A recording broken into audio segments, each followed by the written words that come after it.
Masih di Sapa Indonesia Malam bersama saya Friska Clarissa.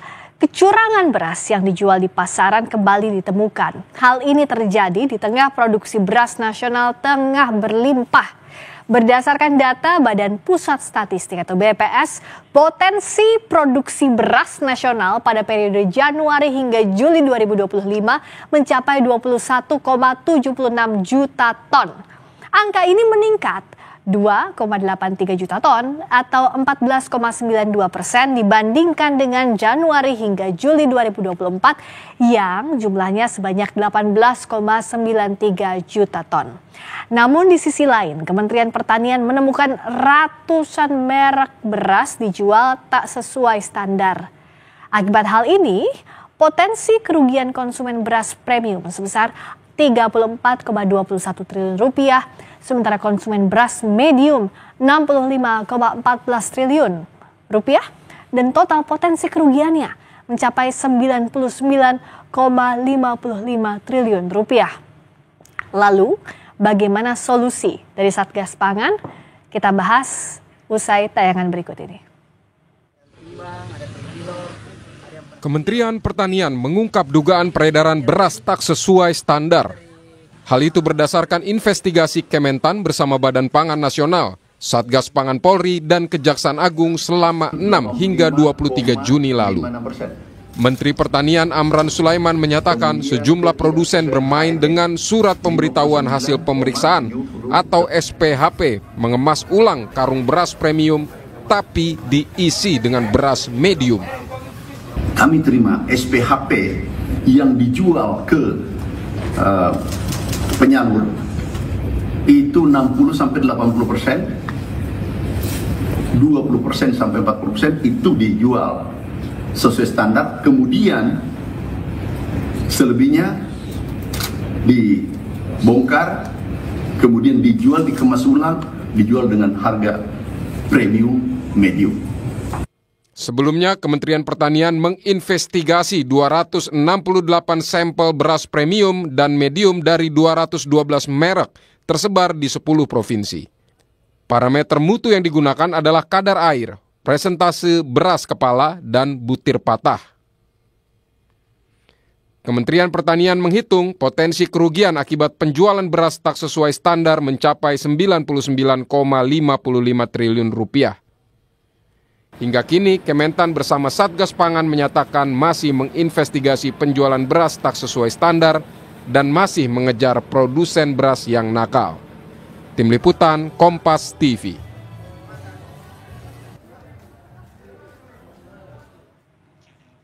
Kita akan bahas apa yang dilakukan menghadapi adanya kecurangan dalam penjualan beras. Kita akan bahas bersama dengan sejumlah narasumber di Sapa Indonesia Malam. Ada Bang Daniel Johan, anggota Komisi 4 DPR fraksi PKB, dan ada juga Mbak Eliza Mardian, peneliti pertanian KOR. Selamat malam, Bang Daniel dan Mbak Eliza. Malam, Mbak Eliza. Selamat malam. Selamat malam. Nah, saya mau tanya nih, kalau dari Komisi 4 DPR, apa yang temuan saat ini sudah ditemukan terhadap adanya modus kecurangan ini, di mana saja dan di mana saja lokasi yang ditemukan? Ya, makasih Mbak Eliza. Ini masih fresh banget karena kita baru saja RBPU dengan Badan Pangan Nasional. Nah, ini salah satu hal yang hangat ditanyakan hampir oleh semua anggota, ya bahwa kerugian yang disampaikan oleh pemerintah itu sangat besar, mencapai 99 triliun. Sebenarnya apa sih yang terjadi ya? Meskipun tadi Badan Pangan Nasional pun belum terlalu menjelaskan secara jelas, tetapi nanti raker berikutnya dengan Kementerian Pertanian itu akan kita tanyakan kembali. Sejauh ini penjelasan yang ada adalah bahwa dari sampel yang diambil oleh pemerintah dilakukan pemeriksaan sebesar 85% lebih beras premium pada saat diuji itu ternyata tidak sesuai dengan standar mutunya. Artinya sebenarnya itu bukan beras premium tetapi dijual sebagai beras premium. Nah, dari sampel yang ada bahkan 59% lebih beras premium tersebut dijual dengan harga eceran yang melebihi harga eceran ya. Bahkan 21% itu memiliki berat real yang kurang dari yang seharusnya tertera di dalam kemasan. Bahkan merek yang di sampel itu cukup besar karena lebih dari 200 bahkan 212 merek yang tidak sesuai dengan ketentuan. Ya. Tentu ini sangat mengagetkan kita semua ya, sehingga kami mempertanyakan ini baru terjadi belakangan ini kah atau sudah dari dulu kah? Baru ketahuan sekarang kah? Kenapa baru sekarang diungkap kah? Dan bagaimana penindakannya? Ya. Sehingga kami meminta Satgas Pangan, ya pemerintah tentu bersama dengan YLKI, Yayasan Lembaga Konsumen Indonesia, itu harus mengungkap secara jelas sesungguhnya apa yang terjadi, ya. Sehingga pertama, hal-hal yang memang menyalahi ketentuan itu jangan sampai terjadi. Tetapi juga kita harus menjaga kepercayaan konsumen terhadap barang-barang, terhadap para produsen, terhadap para pedagang. Ya, Jangan sampai kejadian ini juga memiliki dampak terhadap para pedagang yang memang menjual secara benar, ya. Sehingga dua aspek keseimbangan ini harus dilakukan sehingga penindakan hukum bisa berjalan dengan baik. Kapan dan siapa saja yang akan dipanggil dalam waktu dekat? Dan waktu dekat ini kapan? Sudah adakah tanggalnya? Dalam minggu ini atau Senin ya, kita akan rapat dengan Kementerian Pertanian. Oke. Jadi dalam raker Senin ini ya paling lambat dengan Kementerian Pertanian akan langsung ya Bang Daniel ditanyakan di sana. Nah saya ke Mbak Eliza dulu. Ini kan kalau pakai logika sederhana ya, salah satu modus permainannya sejauh yang ada informasi sampai sekarang kan dari surat pemberitahuan hasil pemeriksaan atau SPHP. Jadi mengemas harusnya karung beras premium tapi isinya beras medium. Nah, apakah dari sini harus bermulanya untuk menelusuri siapa yang bermainnya, siapa yang ngeluarin SPHP-nya, Mbak Eliza? Ya, sebetulnya hal ini pemerintah seharusnya melalui Menko Pangan gitu ya, itu harus membentuk segera Satgas Anti Mafia Beras. Karena selama ini kan pengoplosan ini terjadi bukan hanya tahun ini aja, tapi itu sudah berlangsung lama sebetulnya. Karena memang kurangnya pengawasan yang optimal dan juga kurang ketatnya standar mutu di Indonesia. Sebenarnya kita ada regulasi untuk terkait dengan mutu beras untuk premium, itu ada SNI, ada Permentan juga. Nah, tapi kan yang menjadi persoalan ini adalah bagaimana implementasinya di lapangan seperti itu, karena memang kurangnya pengawasan tadi. Nah, dan yang paling penting ini adalah sebetulnya literasi konsumen di Indonesia pun itu masih kurang gitu untuk mengetahui mana beras premium dan mana beras yang medium seperti itu. Karena kan begini Mbak Eliza, kalau dari sisi konsumen ya misalnya soal tadi literasi, kita kan percaya sama merek apa yang ditempel di sana dan suratnya apa, keterangannya apa, ya sudah kita percaya bahwa itu adalah benar-benar beras premium. Nah, perlindungan untuk kitanya bagaimana?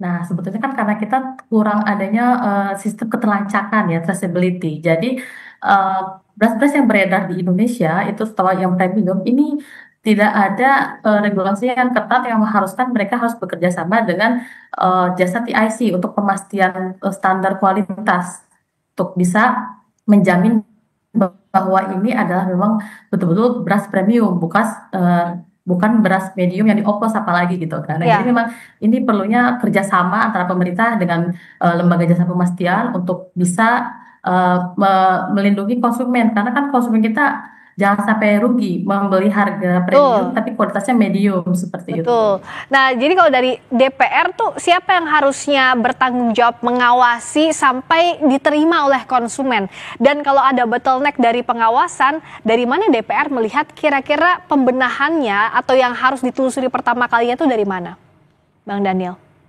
Ya, kalau dari sumber produksinya tentu Satgas Pangan ya, bersama kementerian terkait.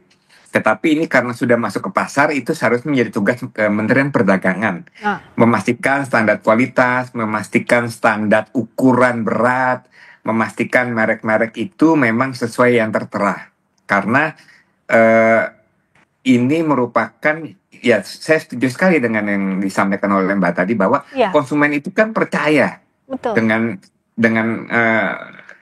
penelitian, dengan standar, dengan pengawasan yang dilakukan oleh pemerintah, karena memang itu tugasnya.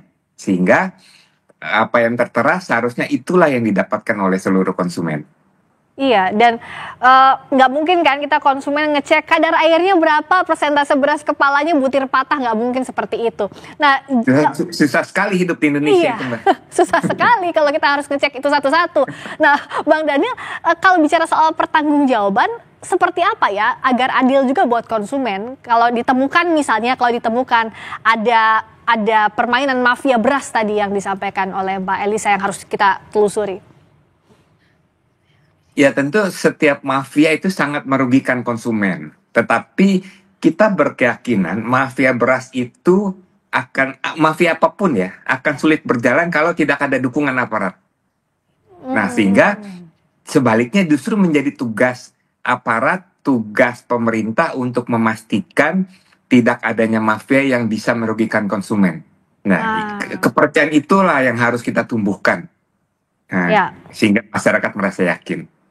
Iya, dan sambil misalnya investigasi nanti akan berjalan, pengawasan juga DPR akan melihat mana yang salahnya tuh di mana awalnya. Mbak Elisa, apa yang bisa kita lakukan untuk yang mengantisipasi yang kita dapatkan itu sesuai dengan kualitas yang semestinya?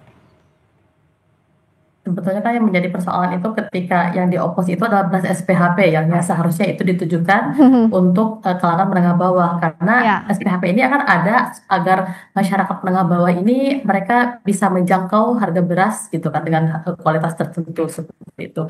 Nah, jadi memang yang harus dibenahi pertama itu adalah distribusi SPHP-nya, karena kalau misalkan saat ini SPHP itu kan digelontorkan ke pengecer, ke pedagang besar. Nah, ini rentan lagi nanti dioplos lagi. Nah, seharusnya nanti diperbaiki skemanya itu seperti memberikan bantuan pangan beras, jadi langsung ke keluarga penerima manfaatnya.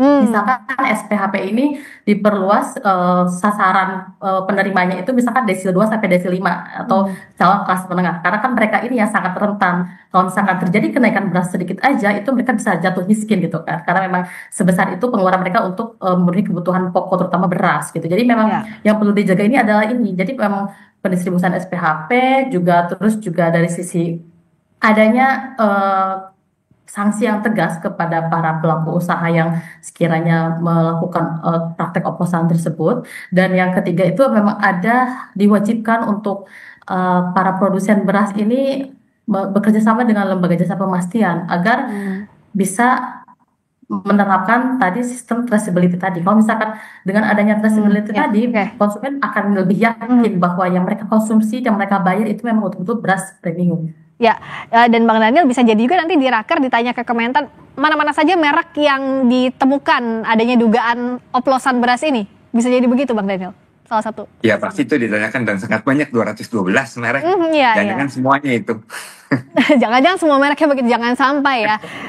Saya tunggu nanti, kami tunggu tentu hasil rapat kerja DPR dengan Kementerian Pertanian. Tolong ditanyakan sedetail mungkin, dan tentu perlindungan untuk konsumen harus dikedepankan. Jangan sampai sulit sekali di Indonesia, masa semuanya harus dioplos juga ya, termasuk beras. Terima kasih Bang Daniel dan juga Mbak Elisa. Selamat malam. Selamat ulang tahun Kompas. Terima kasih banyak. Terima kasih Bang Daniel, terima kasih Mbak Elisa. Berikutnya saudara, kami akan kembali dengan